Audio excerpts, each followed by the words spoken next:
finalmente vamos ver Betty Boop como ela é, uma personagem negra. E Quinta Brunson é a pessoa certa pra contar essa história, eu acredito. Enfim, meu nome é Carol, sou jornalista de cultura pop e hoje eu te conto como a Betty Boop saiu do Cotton Club, passou por embranquecimento, virou desenho animado e agora pode ganhar uma versão que faz jus ao seu legado. Betty Boop é um ícone da animação dos anos 1930, marcada pelo estilo flapper, aquela mulher jovem independente dos anos 1920, de cabelo curto, saia curta e atitude que virou símbolo de uma certa ideia de independência feminina na época. Mas tem uma camada na história da personagem que muita gente ignora, que é justamente a sua origem. Uma década antes, em meados dos anos 20, no Harlem, o Harlem Renaissance estava no auge, um dos momentos mais ricos de produção cultural negra da história estadunidense, com jazz, literatura, dança e performance, redefinindo o que era ser negro nos Estados Unidos após o período manchado por abuso e escravidão. E é nesse contexto que uma jovem chamada Esther Jones começa a se apresentar no Cotton Club, um dos nightclubs de cabaré mais famosos do Harlem. Baby Esther, como ela ficou conhecida, tinha um estilo de canto completamente original. Ela misturava sketch, que são as improvisações vocais sem letra do jazz, com uma voz infantil, que lembrava o balbucio de um bebê. E isso fazia o público ir à loucura.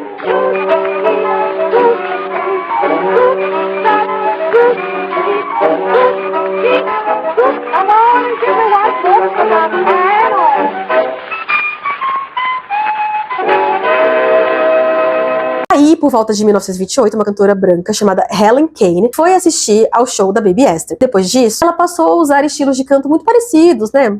Coincidência. Só que não, guarda essa história. Em 1930, o animador Max Fleischer lançou Betty Boop em sua primeira forma, uma cachorrinha com traços humanos. Pense numa personagem que tem comportamento de gente, mas aparência de animal, com voz de bebê e estilo sketch. A personagem evoluiu até virar a flapper humana que conhecemos hoje. Curiosamente, a Betty Boop chegou às telas com um tom de pele visivelmente mais escuros nos primeiros episódios. Ao longo da década de 1930, ela foi embranquecendo, sem muita explicação da distribuidora ou do criador, mas pode ter a ver com o Código Reis, que eu já contei aqui em outros vídeos, mas que se tratava de uma lista de alertas escrita por representantes da Igreja Católica e adotada pelos grandes estúdios de Hollywood a partir de 1934, como forma de autorregulação para evitar que o governo da época intervisse na indústria. Ou seja, é um outro jeito de dizer censura. Era um código de censura. E eu nem preciso falar que essas diretrizes eram profundamente conservadoras e racistas, porque costumes associados à cultura negra, como os trejeitos e a dança de jazz da Betty Boop, logo foram censurados. Isso junto com o embranquecimento dela. E a personagem foi se tornando mais adequada, bem entre aspas, mais branca e mais inofensiva. No meio disso tudo, em 1932, a Helen Kane processou Max Fleischer e a Paramount por supostamente lucrar com a Betty Boop, tendo usado a sua imagem como inspiração para a personagem. Só que aí rolou um plot twist durante o julgamento, porque a defesa devolveu a mesma acusação para Ellen, mostrando registros da Baby Esther cantando e provando que Kane havia copiado outra cantora para começo de conversa. Até o gerente do Cotton Club testemunhou que Kane havia assistido ao show da Esther em 1928 e o juiz decidiu a favor do Fleischer porque ficou comprovado que o estilo não era da Kane. Então, Baby Esther foi reconhecida judicialmente como a origem da Betty Boop,